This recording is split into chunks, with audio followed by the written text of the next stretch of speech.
అందరికీ స్వాగతం. Group 2 prelims ఫలితాలు ఎప్పుడు? 4,50,000 మందిలో ఈ ప్రశ్న చాలా ఆసక్తిని, అదే సమయంలో ఆందోళనను రేకెత్తిస్తున్న సందర్భంగా ఈ వీడియో చేయాల్సి వస్తుంది. నాకు సబ్జెక్ట్ వీడియోలు చేయడమే ఇష్టం, కానీ ఈ ఇన్ఫర్మేషన్ కూడా మన సబ్స్క్రైబర్స్కి అవసరమే కదా అని ఈ వీడియో చేయడం జరుగుతుంది. మరి దీనికి ఎన్నికల సంఘం అనుమతి అవసరమా? ఏమిటి? Welcome to one and all. This is doctor Gopal Reddy. Right my dear aspirants, ఈ వీడియో చూస్తున్న అందరికీ all the very best for group 2 mains. Right, చాలా సందర్భాలలో ఒక ఆలోచన వస్తుంది అందరికీ, ఏం గ్రూప్ 2 ఫలితాలు ఎప్పుడు అని. సాధారణంగా ఓఎంఆర్ సీట్స్ సెంటర్స్ నుంచి ఒక హబ్కి రావడం, పూల్కి రావడం, అక్కడి నుంచి కీ సెట్ చేయడం, ఓఎంఆర్ స్కానింగ్, ఆ తర్వాత ట్యాబ్లేషన్ వర్క్, ఇదంతా ఉంటుంది. సో దానికి ఎనఫ్ టైం ఆల్రెడీ ఇప్పటికే వాళ్ళు 40 రోజులకి పైగా టైం తీసుకున్నారు, చేశారు కూడా. కానీ రిజల్ట్ రేపో మాపో అని వస్తున్నటువంటి వార్తలలో హేతుబద్ధత ఎంత అని కొంచెం సీనియర్ అధికారులతో నేను ఆలోచన చేశాను. వై? బికాస్ మీకు అందరికీ తెలుసు, సమయం వచ్చినప్పుడు ఇలాంటివి నేను మాట్లాడుతూ ఉంటాను నాకున్నటువంటి రాపోర్టు దృష్ట్యా. బట్ రిజల్ట్ మనం ఎంత తయారు చేసుకున్నా, ఏపీపీఎస్సీ రాజ్యాంగబద్ధ సంస్థ అయినప్పటికీ ఎన్నికల సంఘం అనుమతి తీసుకోవాల్సి రావచ్చు అన్నది సీనియర్ అధికారుల ఆలోచన. అలాంటప్పుడు ఎన్నికల సంఘం ఏ నిర్ణయం తీసుకుంటుందన్నది అవసరం. ఎందుకంటే అందరికీ రాజ్యాంగబద్ధ సంస్థ అన్నంత మాత్రాన తను స్వతంత్రంగా కోడ్ ఆఫ్ కండక్ట్ అంటే మోడల్ కోడ్ అమల్లో ఉన్నప్పుడు, ఎన్నికల కోడ్ ఉన్నప్పుడు చేయవచ్చా అనేది పరిస్థితులను బట్టి ఉంటుంది. పైగా ఇది ఫలితాల ప్రకటన. ఎందుకంటే టెట్ రిజల్ట్స్ని, టెట్కి సంబంధించినటువంటి అంశాలను మనం గమనించినప్పుడు ఈ ప్రశ్న అనివార్యమవుతుంది. సో కాబట్టి వారు ఎన్నికల సంఘానికి అధికారికంగా ఉత్తరం రాయాల్సి ఉంటుంది. వారు మళ్ళీ ఇన్ఫర్మేషన్ ఇవ్వాల్సి ఉంటుంది, మీరు ఇవ్వచ్చు, ఇవ్వకూడదా, ఎప్పుడు ఇవ్వచ్చు అని. దెన్ ఫర్దర్ ప్రొసీడ్ అవుతుంది. ఇది మనకు వచ్చినటువంటి సమాచారం. సో కాబట్టి ఇది ఎంత త్వరగా జరిగితే ఈ ప్రాసెస్ అంత త్వరగా వస్తుందన్నది. ఫోన్లో అడిగేసి ఏవయా నేను రిజల్ట్ ఇస్తాను అని అనడానికి కుదరదు. త్రూ ప్రాపర్ ఛానల్ వెళ్ళాల్సి ఉంటుంది. ఇది ఇద్దరు వ్యక్తుల మధ్య అభిప్రాయ సేకరణ కాదు, రెండు వ్యవస్థల మధ్య జరగాల్సినటువంటి protocol procedure. Right. So now clarity వచ్చింది అనుకుంటా. సో ఇవంతా పక్కన పెడితే ఇక్కడికి ఇది అయిపోయినది. చాలా తక్కువ కట్ ఆఫ్ ఉంటుందనేది అందరి మధ్య ఉన్నటువంటి ఆలోచన.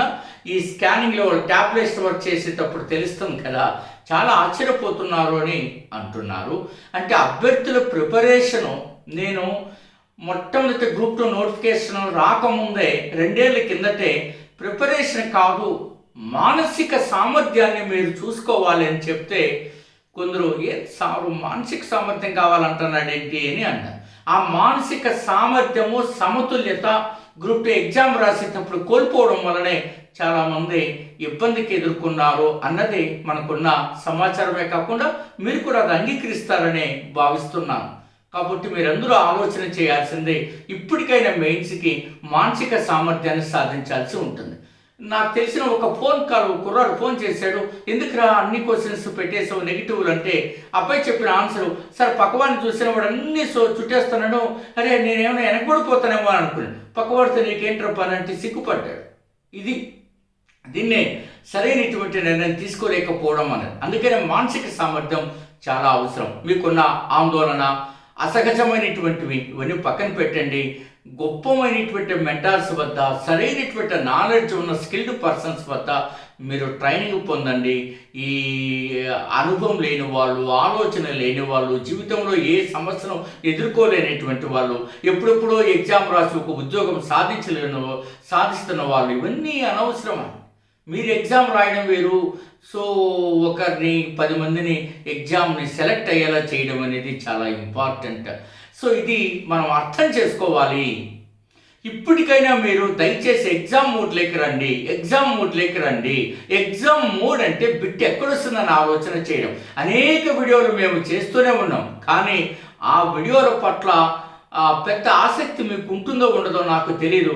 కానీ ఎవడైనా ఫలితాలు ఎప్పుడు అని ఒక స్టేట్మెంట్ పెట్టానుకో, ఏందో వేరేలా చూసేస్తారు. ఏంటి దాంట్లో ఇన్ఫర్మేషన్ ఏంటి? I'm not interested this kind of attitude.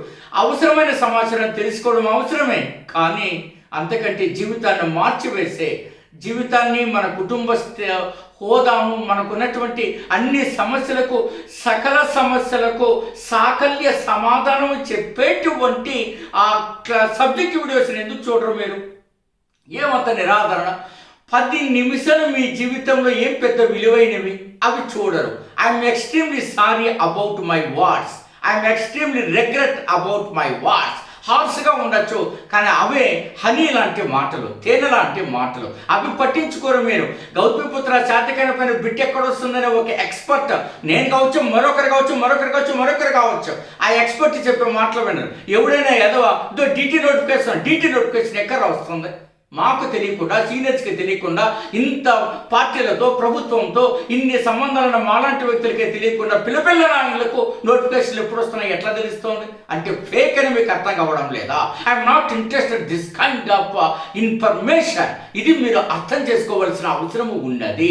Standard books నుంచేనే మీరు ఇన్ఫర్మేషన్ సేకరించండి. సేకరించిన సమాచారాన్ని ఒక ఆర్డర్లో సెట్ చేసుకోండి. ఆర్డర్లో సెట్ చేసుకున్న సమాచారాన్ని తొక్క తీయండి. ఎప్పుడు అడిగిన ఆన్సర్ చేసేటట్టుగా ఉండాలా?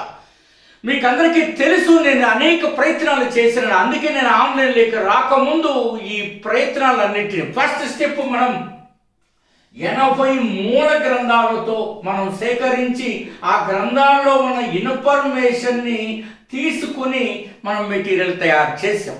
80 మూల గ్రంథాలు ఎవరు ఎప్పుడైనా మనల్ని పరిశీలించుకోవచ్చు. ఆ యొక్క రాసేటువంటి విధానాన్ని పెట్టి తెప్పించే విధానాన్ని మీరు చూస్తూ ఉంటారు. చూడండి, ఏపీ హిస్టరీ 25 మూల గ్రంథాల నుంచి 25 మూల గ్రంథాలు, అవన్నీ నేను వీడియోలో కూడా చూపించాను. మీరు చూడండి, ఏపీ హిస్టరీ పేరు కొడితే మేఘనాలకి వెళ్ళి వస్తాయి. అలాగే 14 పుస్తకాల నుంచి వచ్చిన భారత రాజ్యాంగాన్ని చూడండి. అట్లాగే AP economy, Indian economy, science and technology. ఇక తుది దశకు వస్తోంది శాస్త్ర సాంకేతిక రంగాలు. 100 పేజీలు చదివితే 2 పేజీలు కూడా ఒక్కొక్కసారి అవసరమైంది రావడం లేదు. అవసరమైన సమాచారాన్ని సేకరించుకొని దానిని ఎగ్జామ్ పాయింట్ ఆఫ్ లో పెట్టాలి. సోదంతా ఎందుకు? మన గ్రూప్ 2లో ఫెయిల్ అయింది. అందుకే మీరు మన చూపించారు. ఒక బుక్ నుంచి 30కి 28 బిట్లు, నేషనల్ మూమెంట్ చిన్న బుక్ అన్ని చూపించారు కదా. ప్రతిసారి చూపించడం ఎందుకు, నాకు టైం వేస్ట్ అని.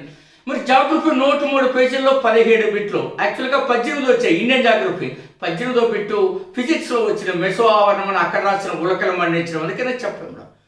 Indian society 12 bits out of 30. ఇట్లా మీరు అర్థం చేసుకోవాలి. ఎక్కడి నుంచినో రావడం అనేటువంటివి. ఒక బిట్ ఎందుకు వస్తుందో, ఎక్కడొస్తుందో అయ్యా అది తెలుసుకోకుండా మొత్తం మీ ప్రాజెక్టులో, గ్రూప్ 2 మెయిన్స్ ప్రాజెక్టులో ఏంటి మనకు కావాల్సింది? మెటీరియల్. ఎవ్వడు కూడా మెటీరియల్ లేదు, ఏమీ చేయలేడు. You can't do anything without a sufficient standard, splendid, magnificent and quick information. ఈ మెటీరియల్ లేకపోతే ఎవడేమి చేయలేడు. నేను అదే నీకు చెప్తాను. అదే మేము సాధించి ఇచ్చినదని మా అభ్యర్థులకు ఒక్క గ్యాదర్ చేసుకునే అవసరం లేదు. వాళ్ళు నింపాదిగా పుస్తకాలు చదువుతారు, నింపాదిగా అందులో టెస్ట్ సిరీస్ రాస్తారు. 3 స్టేజ్లో నేను కాస్తాను. డౌట్స్కి, ఎక్స్ప్లెనేషన్కి, ప్లానింగ్కి. మెంటర్షిప్ అంటే ఎలా ఉంటుందో కూడా నెక్స్ట్ వీక్లో చూపిస్తా. ఈరోజు 6వ తారీఖు కదా, ఈరోజు నుంచినే మేము మళ్ళీ ఏపీ హిస్టరీ అలాగే గ్రూప్ 2 మెయిన్స్ కొత్త ప్రోగ్రామ్ కూడా ప్రారంభమవుతాం. సో మీరు దయచేసి అర్థం చేసుకోండి. నేను మళ్ళీ సాయంకాలం వీడియోతో నేను రెస్పాండ్ అవుతాను.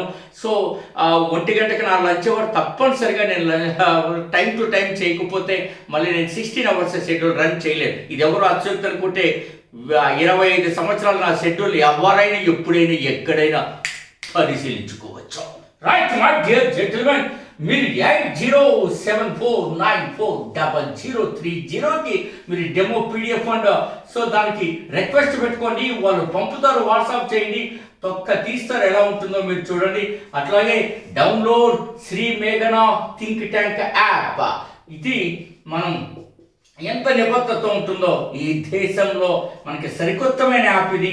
ఇందులో మీరు యాప్ చూడగలరు కానీ ఎందులోకి ప్రవేశించలేరు. మీరు ఫస్ట్ వాట్సాప్కి రిక్వెస్ట్ పెడితే అక్కడి నుంచి మిమ్మల్ని యాప్లోకి తీసుకెళ్తారు. ఓకే, సో రైట్, అర్థమవుతుంది అనుకుంటా. మొత్తం ప్రాజెక్ట్ ఏది కీలకం, మెటీరియల్. మా దగ్గర మెటీరియల్ ఉంది, మేము వచ్చాం. నీకు పెట్టుబడి పుస్తకం ఇచ్చిన బిట్ ఎక్కడ పడుతుందో 90% చూడలేదు, గ్రహించలేదు. మీరు ఆ లైన్ చదవకుండా నేను నెక్స్ట్ లైన్ చదివేసి ఉంటారు. బిట్ వచ్చి చదువుతా, అరే ఇందులో బిట్ వచ్చింది అంటారు. అది కాంపిటేటివ్. ఆ లెవెల్ నీకు తెలిసి ఉండాలి, బిట్ ఎక్కడ వస్తుందో ఎక్కడ పడదో, అప్పుడు నువ్వు సక్సెస్ అవుతావు. ఓకే, ఇవన్నీ గుర్తిస్తారు కదా. సో దీన్ని నెగిటివ్గా తీసుకోవద్దని దయచేసి. మీకోసం శ్రమించేవారు, నువ్వు జాయిన్ అవుతావో అవ్వవో నీ ఇష్టమయ్యాది, నీ పరిస్థితిని బట్టి, నీ ఆర్థిక స్తోమతను బట్టి ఉంటారు. కానీ సలహా మాత్రం స్వీకరించవచ్చు కదా, దీనికి ఏం డబ్బులు ఖర్చు కాదు కదా. అది నేను అన్నది. All the very best me doctor Gopal.